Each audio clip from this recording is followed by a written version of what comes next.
number bung som thum le pan changi en chun ni si lo ai ran kan na ya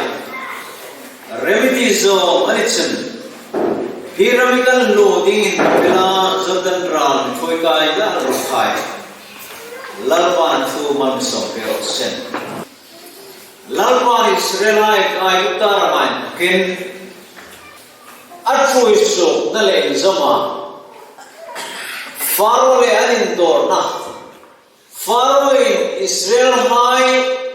ai gupta raman sok san aphal no dan le erin tunun kalsoi na le zama pathin tu zan sakhan ai thei to ai hila ai ngai sa ka khipui na nung ta kan nau kirthi na atlunga tu komin nian big thelo dingin in sung tin trap na tuma lusun na tuma ran rol khom antia ran upa lutir hai khom antia miru je pathin we sinachun ami hai kot khar pama peram ti senin tana chu ti senin tan na suko hai kumachan alungin si na pathin sub langen thina na fe kana andam peya pathin lungin si na chang tu hai chatun thina lan to kin lampan amila sansu dingani krista perante tan nazarin ti lo ep lo phakin pathin thiro pui ta ai karma hiro pui ta le hemaro pui ta tum sing lai kan Israel na wai ta ding chun thiro pui le san sung ro pui ta lalpan asuk lang singan pathin pa sin ta ansuka aphanno sa santing ai ansuk tirta le chudo jol Israel na wai singa singte lai ai guptaram chunung sok santa sana sakan hichen hingai tak dingai mo hichen hi ai guptaram ramri khelo dinga ramri putinga in thoi phal no ramri sung in thoi ga ti gan mosin awin khom no da mero chu chitela chu kir kade chule ju kan tar hai kan ran rol hai le kan na pe kan na nu me kan na pasal kan kimle ai gupta tirda kum nahi hiram sumin kanin thoi sun lalpa ta nin tirda kum in thoi sa pal roi gan di chrei chu hiram sumin thoi no kanta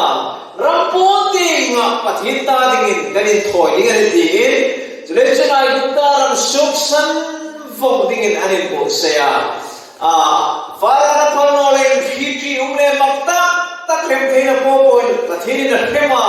chuzu jan sok tirta chuda chon israelai jan sok ta tuipui serlen takal anma aloin kham ta ni tuipui serlen takal aloin kham ta mero cho pathin kim thoti tuipui le khomol sim tu fan pathin tui hai lokra tui ai sukta the pathin tui nar hai sim tu pathin tui pui le si hai kom be hoi the pathin ani na le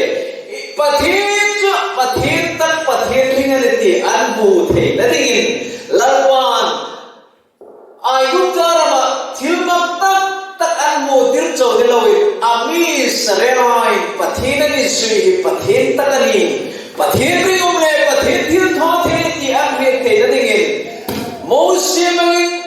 tui pui sen chubu tani no ma chutala cho tui pui sen an kan ta tui pui sen faro sumayanum nata tui pui sen na lem foma pathin mi hai rok cho noi hula lalpa na thoi kai pathin pa in ros boy na tui pui kar khom lalpan ami hai ahi zinga ami mangai le khovel boy na tui pui kar khom na wai ka ding noi hul mal som na an ku akut fra tin athoi suhin ala dang lam do chu pathian chu ka pathian I pathian la dang lam lo pathian ani a thil mam to the na ka choi chong lo a ro pui na ka ma choi chong no a moi na ka ma choi chong no a thil to the na ka ma choi chong no pathian dang lam lo ka voi suhin chu pathian chu hi la ya tui pui tan vatan tu kha voi suhin ei pathian ala pa ngai si tui pui sin kan pui ta chaka chu Israel lawai noi hun an ka ya tui pui sin ka ma chon pathin thil mam thoro pui tak an reng an bua tui hun an kai sena tu khom tui pui an lek bang anun no Israel lawai noi hun an ka ya chong chun tui pui sin kam vakam an ro kai fonga tui pui an chi ba Israel lawai sa lalpan him takin tui pui rate asit ani sutakat su him mo na hin Miriam hai khong te la ka pathinan pa tani Israel lawai ni le pathinan in pa kai ti an chuma pathin that na ro pui le lu an kita pathin thil mak thon mo pathin ki kum sian bua pathin san ta ko ro pui tak chang tu ni tianin he khan an lom em lein san suk tu lalpa an lom lein an la mani pathin pa ro cross I chuma lalpa chan nai hu fe pa pa lom no the ngai no ti pathin ma ngai na le ni sin I chuma lalpa sur lang hai po po khatin ro I tim chen ro chun lom ma ding nei ngai no ti nga thil chi ne ko ni sin la I chuma lalpa chan nai ni fu pa lom rakiti lalpa chu ka hin intinga ko shulit ai lom no ai chu lalpa chan ai tim lom ai tim fu to pa chu ai no ai lom na chu choi chen tui pui sen rap ta ta ka Israel na ai tui pui lalpa choi ka ya berma len chip me ka len kil me bita butu hai kan tui pui hulal pa nang choi kai ko rom pui si alungin sila dong tuan ni le ama disan namang ni nanangin he kan larpa allo manich chunai chun allo mem le Allah melan lo hila kheting ti nai chong no achu mi allo chun annui be annui ni no kalo bi dia in dui komin dui chong lo ai dui sing du ai nui chun ni mali tak lo mai ni luksen lai tu ko ban dui tut ngai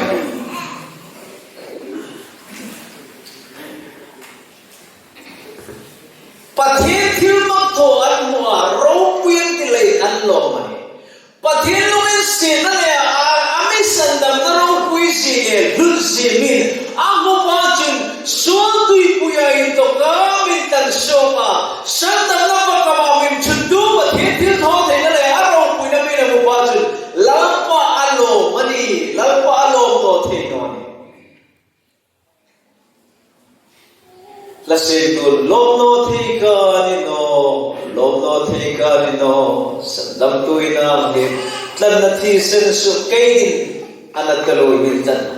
lom lo the na wa sim tu chu ata di ma tlan na thi sen su ka pathin wi sin na za ra dam na chang ni ti an mo kan thu lo an tia ro pui le lu atile an lo no the no ani chu Voisamin inuna lalpa thakna tim furo lom no the no mi pathin lo min sin na mule pa pa da hinu na in thi no le tim da komna an no kai om chu lo min sin na chun an thiel fa ya an hinu na lo fai pai tale mani Miriam lo in thok tien la na lalpa an lo me mar vai plan to an lo wa an hima mi ro cho hi mule lalpa na thoi tum na ramani no lat taka lalpa thoi tuma kanan ram an pile ko Abrahamai Isakai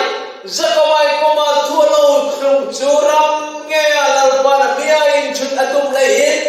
alin ta lai ku ta tu le thoi so pera thil ba ro pui tak tak hai tu pui hai ko tanin lalpa na thoi na fakkaman chut tan ta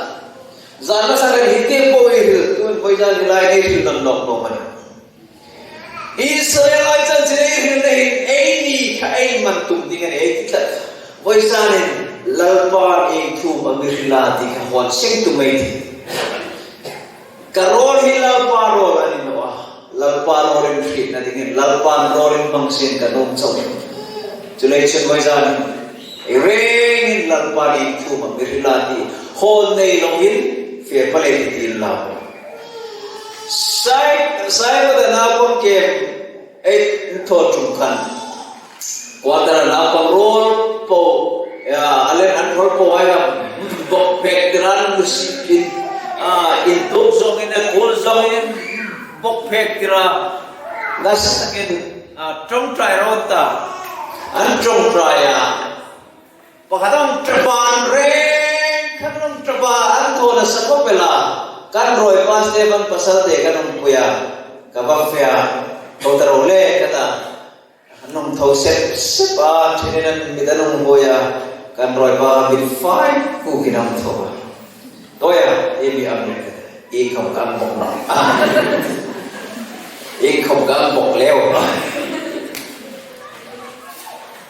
fine ku kinam thoba Kazukhiran of the voice in big Ukraine lawyer, Lalpa Road, Halloween, 5 cooking kiriti, Lau, 5 cooking, roll Halloween kirnoke, Em Bamaya cooking, Loy Palate.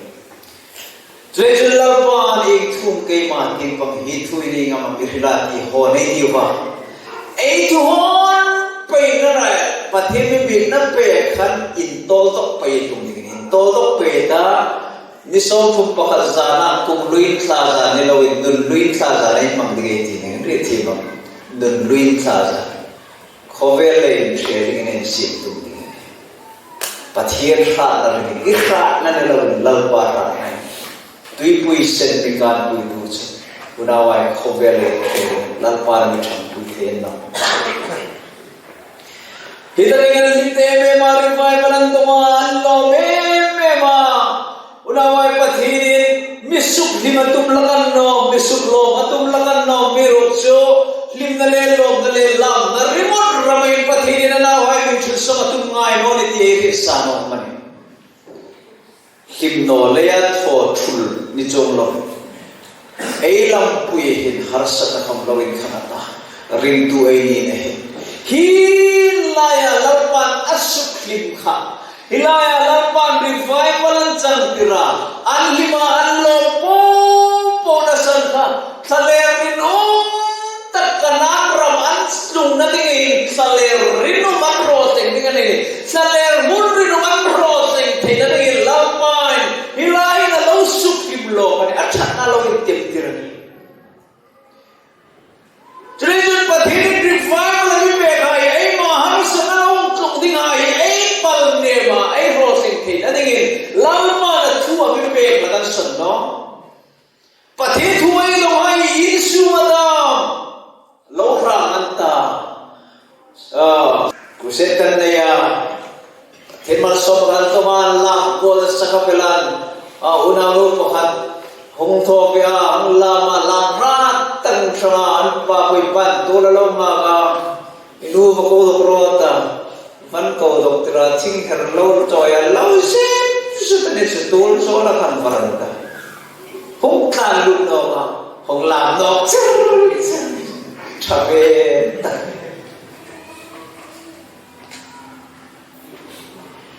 Unawai pati ni misuk limne. Sono hong ram sang koma ay dong ni tinalingin lalpai misuk limne.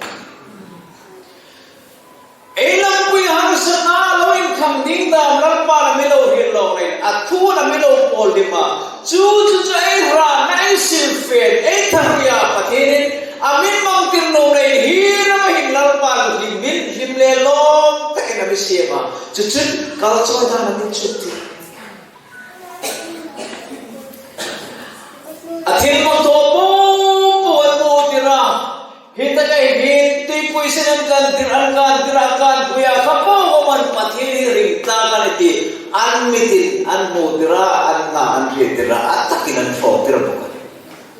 pathin hi in tla theiling an ni teilon an in tla no la ding an chel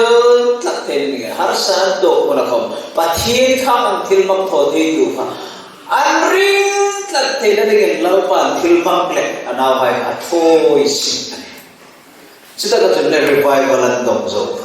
lal pan kana ma thui tum ani hiramain chut atum ani sita ka chun pathin tum tum ta intol sok taro thuan dong ta apoi mo the mai tu ni mo ngai kasi la hello in kir no in la no pathi te pa thanem ngai zoom lai no van ting ri hello hai boy na ai khir tu mani na kela fly hai lo ring la van ting ri khir la sa tu hai khomin ne van ting ri khir la van ting ri khir la van ting ri hello hai an boy na rap ka khir tu mani le van ting ri hai ju lalpa boy na kar an son an man ai sa Sudah kecun pathinin Mose mega itu sok tingin. Sudah kecun tuipu isyarat untuk jenis sok dan taa sur teleran tunga nithum laman batlum taa sudah kecun kita kan tokinan soka alin zin sok dan taa nithum laman kafe kan hilahin sur teleran batlum taa harsat nah antuk tertanya harsat nah antuk tui khatanya mara punan batlum hilayan dimaloma khokele lamai gan nithum lam alfe gan maratu hokha anchir supa lapalom na himan nei tano revival changa nithum lam lo thelo ani chu jeche revival atluma pa pui pakatin akit ina sui bonga sui ra na te mazana pande senang toma ang lam no kan le do pui hai hi na te pe ga na te talwar lo senen akhi pe ang verong tu ro kom primsi dai ram ka khom de lo revival kha mo ei ne solei ani ve thei sing limna lelom dai lai menan doma choli thum lama chun boina to tuelom khatha an be dome me man chir sup ta mosi chuan phun noi ta tui don ding nei ta tat lo hai akhat lalpa na fi nget ta ni anam lalpa na fi tuelo khatha don dingan nei ta ni da nga tu in ke mem do hai alo khape tani chulai an chir tan tani chu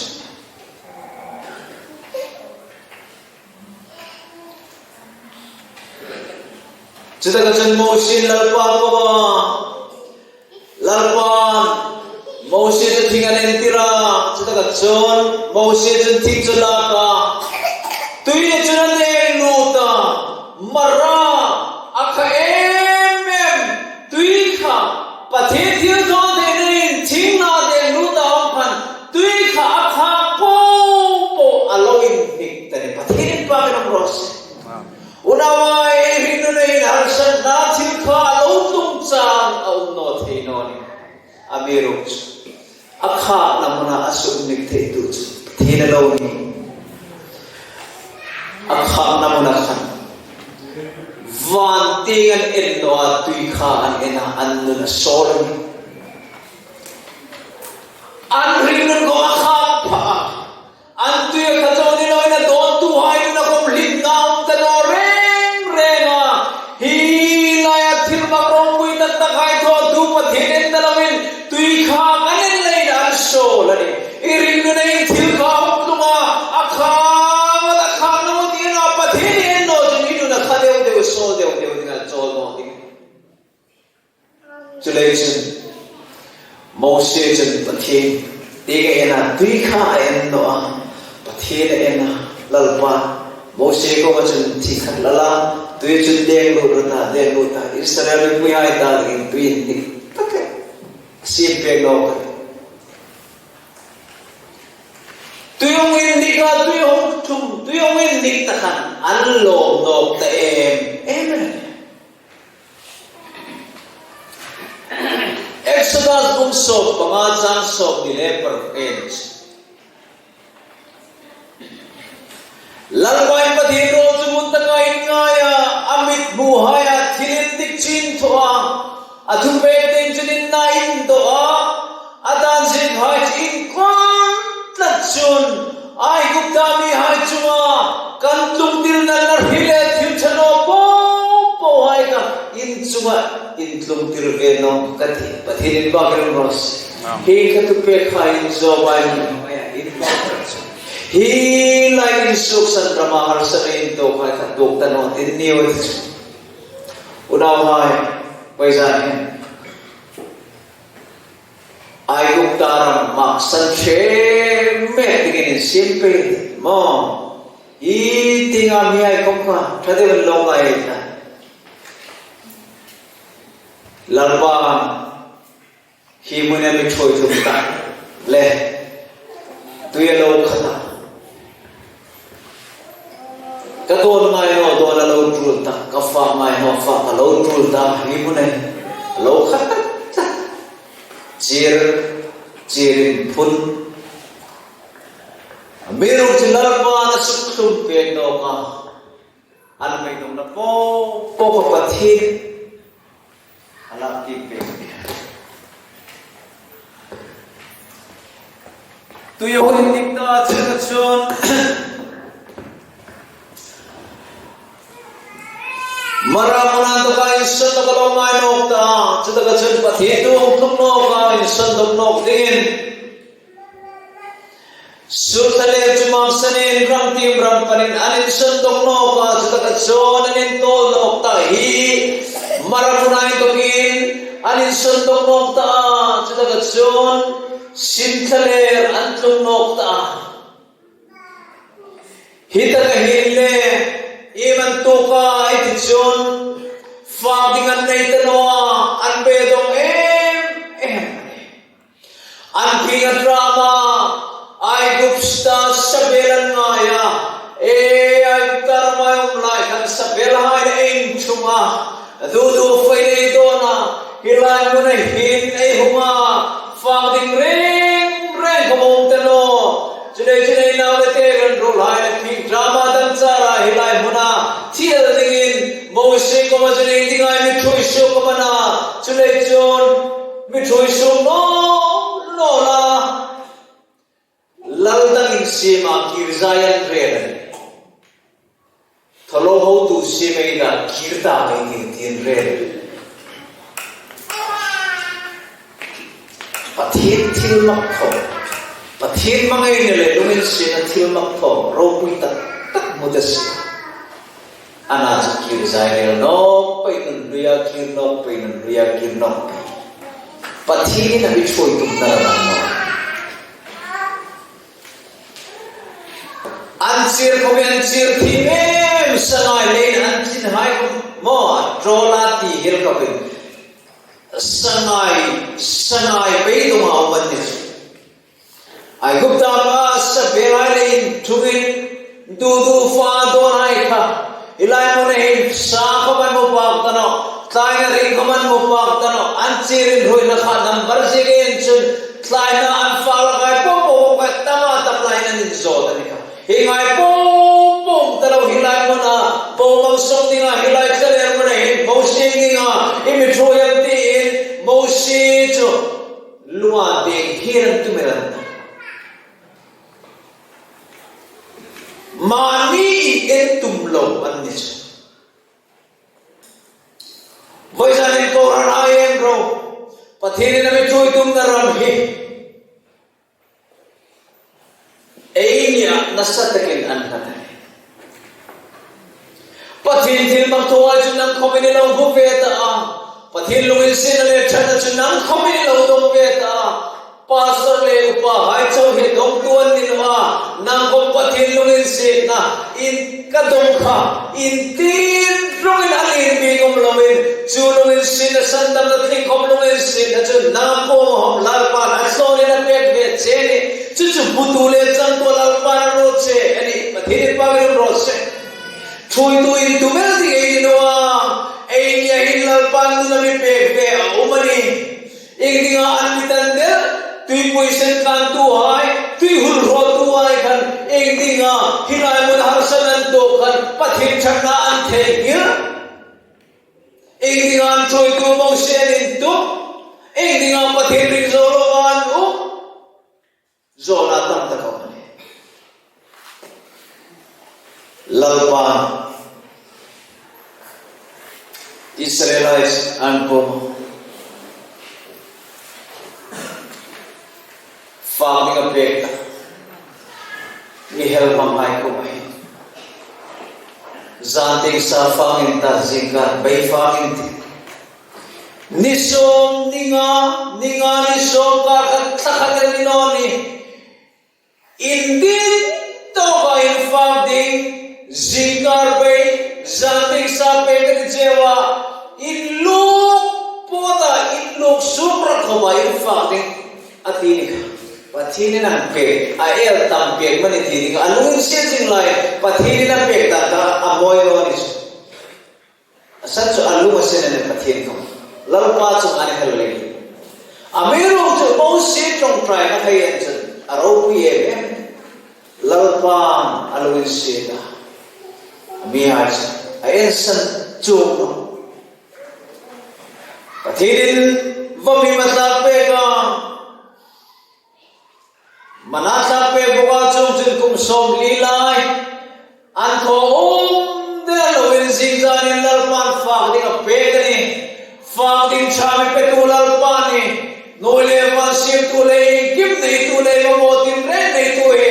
o mo shi kare din matia he ngai po ke alon te cheu khom mi noi rut lai hin dinam he ngai fak ding hin dikat fak khom o bong rul ran rul na noi te lai fa ding ing zaro mai te mosit khira tu peran to khomena moi bia miro se lalpan van manam ta pe chun kho te nga ta ba hum manan re no kum som li heloan fa khop lalpan zingzan ring takin ring no hai ko ma fa ding tra pe ne patin pa ros ring lo hai ko ma lalpan mal som na pe ne thiên rau mui gì để thật gì, ora mai bây giờ nên năng lệ cái không ai ring cũng nọ, nằm ở trong lòng quan luôn xin nan amim maya mal som na atu atil là ba ato chom, mal som này to atul chom, choliu cuma, zia choli ni na, choli chin serti ke ni lalparin pol ni. Lalpan sol ni angai poi mo chulai chulin fak ding hai lo la lo killa zinga sol ni ding ni lain illa waisuna illa adobul sing la sol dia in fak ding sol dia fak ding la adobul singa an nge der no amiru cha choma duam dewa lo la polai ta ro an nge tho pathini na ti ba khachu an nge til tho a chen chen kum tam tak lal pa lo chuin ta lein ko ni tam tak chom chun su ne za na mana tilan ta lein a til ding re a sur ding re an na ya la khol cha an re to a lal pa a mana chu sur tho te wa mem chu cha tho tin tia a zinga ding la khol cha me no hai la tum no hai kha an ko fe pa kha mana bagi kecil pekno an nge pathin mal som na hai e kimet e dong ding reng aum ding reng e chan ding reng dingai no e kimet oral pa mal som na lu kan e kim chum an la i thu no chun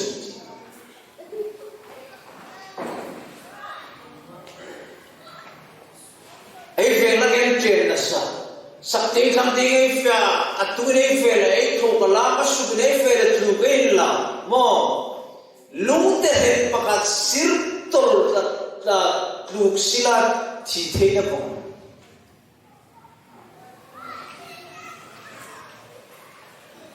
chu hong ku chu voi sun chenen pathin indik ta ni na min lon tira ami ve pathin mal so na ne chong hong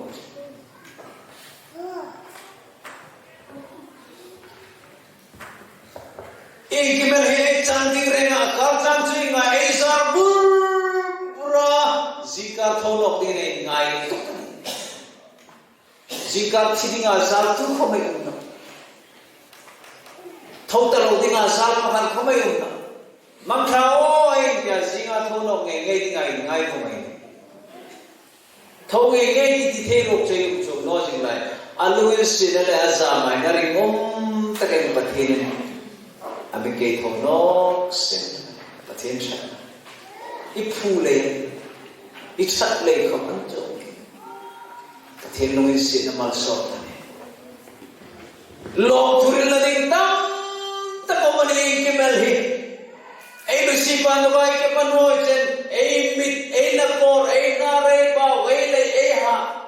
in ki bel ko yo aman tau Masakal karilang kan hapakat man kung at tawani kahari ka siyebron ta zari kan kakot pakat kakao muhaklik kahalui kang may tawa nasukin kasodong dewa patiya kalas siya kaladewa kahalui ka siyang dehon din ka masang katik dehon ang dingin na kumang na din kong chong na natalik ang buta hapakat man kung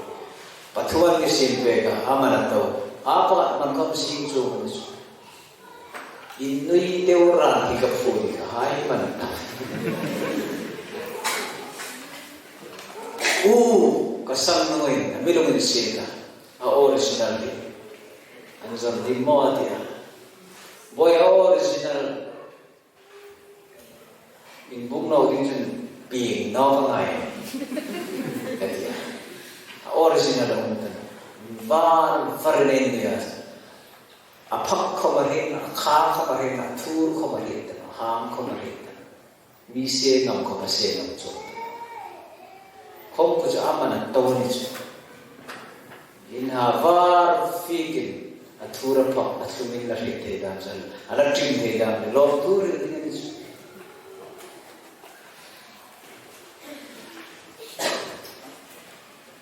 Pathini kim moye thalaga bindu hai malsomatin re mute lawa pathin choina kurai ko he ei dong ding re loin isuzara ei dong isuzara ei chang isuzara ei mone re he bo ei dong na isu alam pallo na chang he pe chen bi him the pe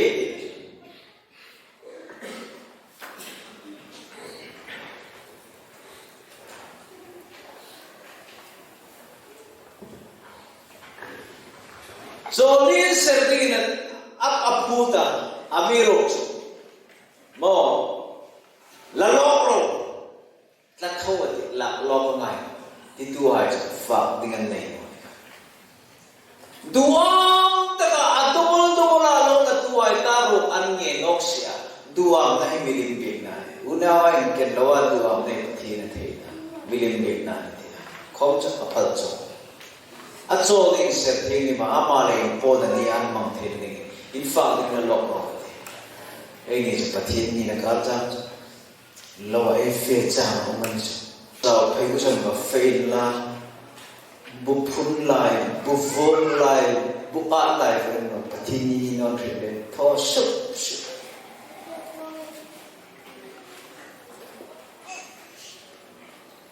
so ni lalpan amale Paul ni ding is ta ding answer thing ni mani le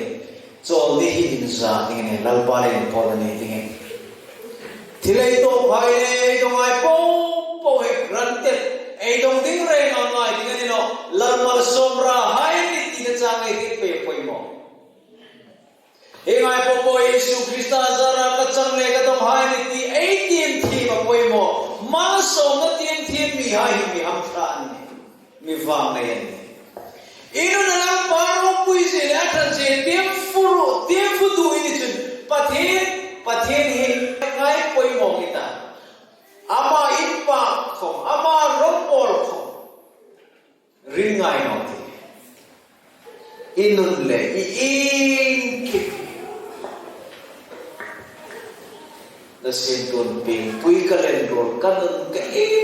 ki nei tu ne lo lo ti nei tu au mai Rorel tu umadi tieri da. Rorel tu pasin pole. Rorel tu pain kim mala bisom nakut ay mo baba chen lom na ding alo tam em.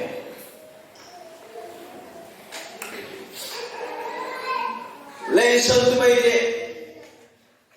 Unawa ay ko sanin. Himunin larpan fang ding pega. Bule sa ta pega. Malsom nandom ta anim nui thei so arsa namuna punnoi lang niha lom namuna chawin nui fur ring tu ha ring tu sha niha hi la larpan lo sukdim na ka harsa nan to kuna khop anim nui sing te na ngin larpan lo kan lima Kamal som na ko ay hilay mo na anmang di ko ka anmang kila. Fagdingan na inuwa ay kuktaram sa kelan nga ya. Fagdingan na inuwa ay kuktaram na hayan nga ya anpe. Doon ito kirzayan rin no ka. Chungtingin na saan rin no anmati nga choy to pa putanin no at choy kuktaram merbitan tumchong no. Apoy Khovel khale rahi phun noi nom tu hai ta ding phun noi ding tam ta lo khovel jinra mein koi nom tat hai ta ding koi na ding tam chir nom tat hai ta ding chir na ding tam tu nom no hai ta ding koi tat na ding tam ta lo chang ti na hi na koi om phong aberong tu na ai min pathian ni pa jun ni le remanoma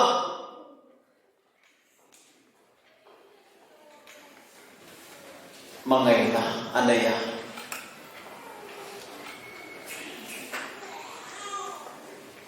Kasi persano jo. Namun pe lampa na minchut na muna lumoy ngai lo. Chir ni lim na reng ngai lo. Su namun andik no ina. Mi tungai lo di. Inu na limna at kasamta.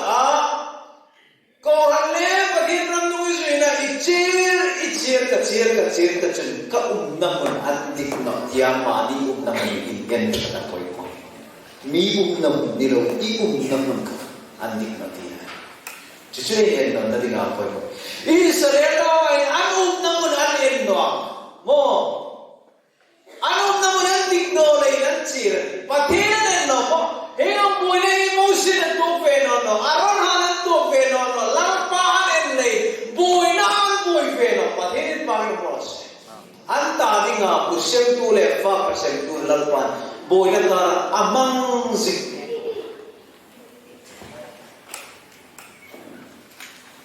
Cita ka chon le. Lalpan muli sa dapet tayo sundok tarawta. Itagay anin sundok ta. Refiniman ko nga.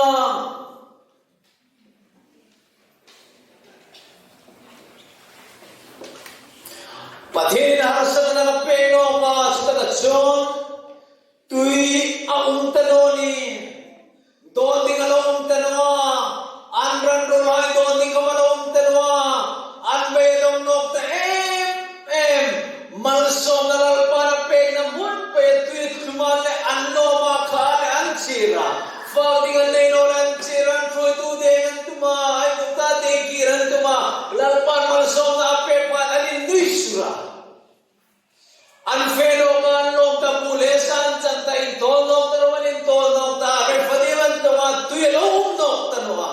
Sir, natingan siyang nokta. Idun le anang tolin tiang. Malsot na muna indui pura harsan na muna harsan na pomthim lang. indui thelo lom thelo harsa namra pathin ro thelo harsa namra pathin mangai na lelungin se na mu thelo amal som na so indui vur lakmi ni chun rintu rethe ni tho ko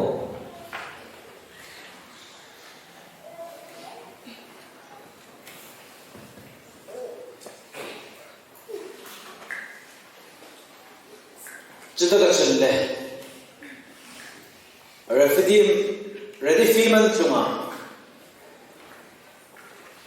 tui an nei tanama an be dong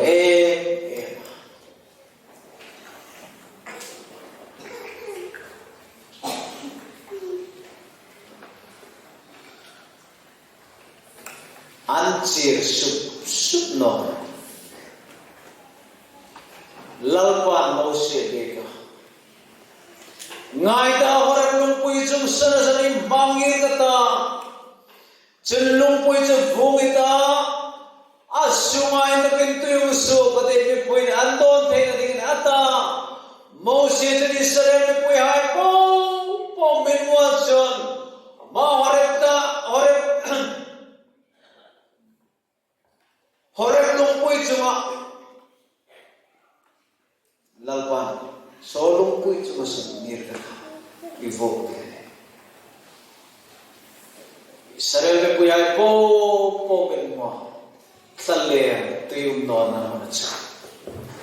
Mose chen chulung pui sa voka tui narang sokta me pui dang chale ran rol hai do ningin lalpan tui nar sin atinin bagran ros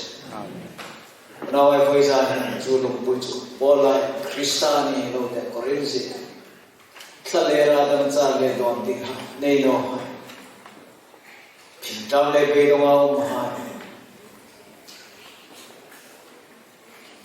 Dansalia, Bopagadin High, Tui Nani, Mo, Tui Nalo Identity Lakane. Julation Julung Pui, Krista. Apa yang tokat telera tuitak asoka agi Israel hai dansar andona andam angkat solya kobel telera nivakwa hinanay no hai hinanay tinanay lalisu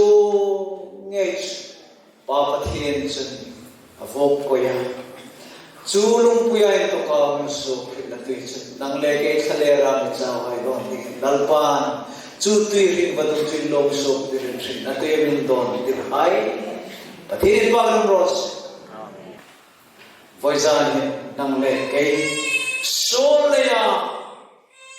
dangsar ha ring nanay no hai ring nanay tin van nar mangai na hungkur sa dum nang le kay ko masing natay min don na amazar ring nanay lo sa amazar elo dam pathirin bagam ros unawai voizan chu ring na tuis don tu elo nita cham tu elo nita en chat dinga poi mo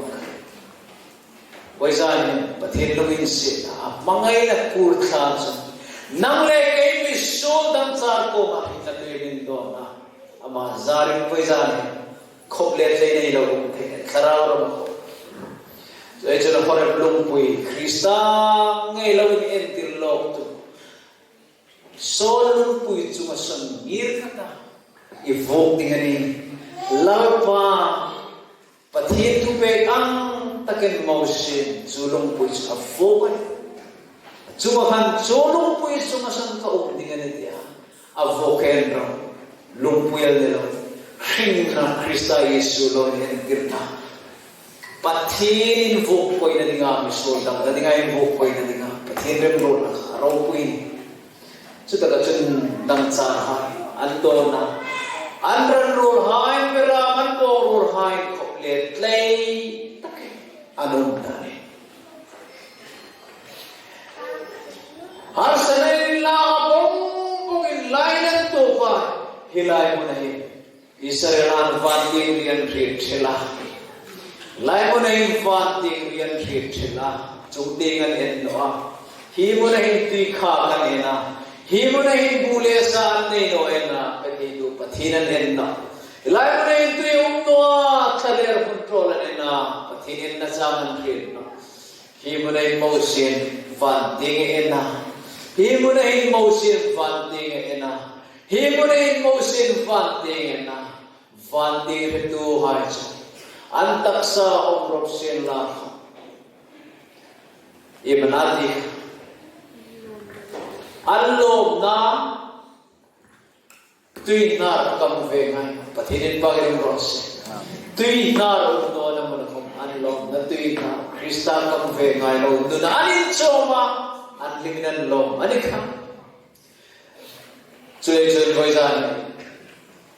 pathin no re re lakam harsat namuna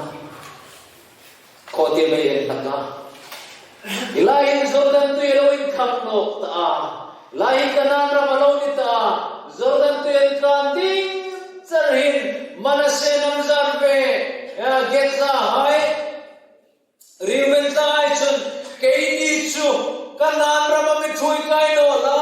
hilai muni keini kanna hoi kan ran no hai tadin ram chatta kadilei keini chu hukai be kanong katin ti chu lalpan thui na raman sol ta em fayan me lalpan ke raman lo lom tanwa keini chu tuira Jordan ral kai nong kan ta ilain chap sok tam kan de lalpan thui kai chen nong keini chu kai kanong kan ti kan naw le te le kan ro hai tla na ngin na tranta song za yan real tan lai